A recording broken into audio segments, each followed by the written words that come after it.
There are few objects in Scripture more mysterious, more sacred, and more symbolic than the Ark of the Covenant, also called the Ark of the Testimony. It was the holiest object in Israel's worship. It stood in the Holy of Holies. No human hand could touch it without death. And yet, this golden chest quietly preached the gospel long before Jesus ever walked the earth in human form. Today, we're going to open the Scriptures and examine what the Ark truly was, what it meant, and how it points us to Jesus Christ. Because if we misunderstand the Ark, we misunderstand the very heart of the gospel, God's law, God's mercy, and God's glory. What was the Ark? They shall make an ark of acacia wood. 2.5 cubits shall be its length, and you shall overlay it with pure gold. Exodus 25 verses 10 and 11. It was a chest made of acacia wood, overlaid inside and out with pure gold. It had 4 gold rings for carrying poles, because no one was to touch it directly. Why acacia wood? Acacia is hard and incorruptible, a picture of the sinless humanity of Christ. Why gold? Gold represents divinity and royalty. Together, wood and gold symbolize the God-man, Jesus Christ, fully human, fully divine. The Ark has 2 titles, Ark of the Covenant, Aron HaBerit, and Ark of the Testimony, Aron HaBedut. Why 2 names?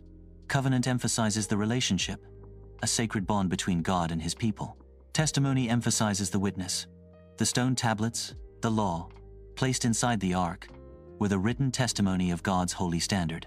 One name highlights intimacy, the other accountability. So even the name of the Ark teaches us God is both a covenant, keeping Father, and a righteous judge.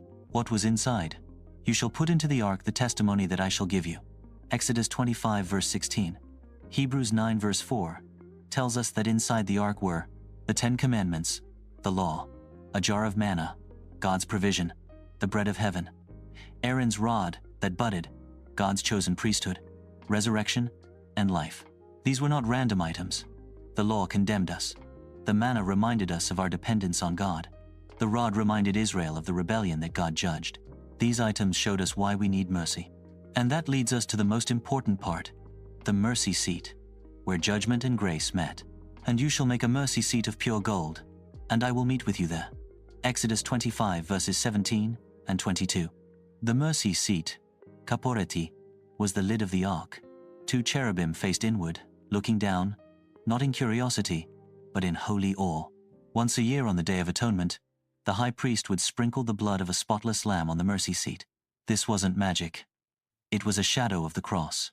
Picture this. Inside the Ark, the law that we broke. Above the Ark, holy God, enthroned between cherubim, between God and the broken law.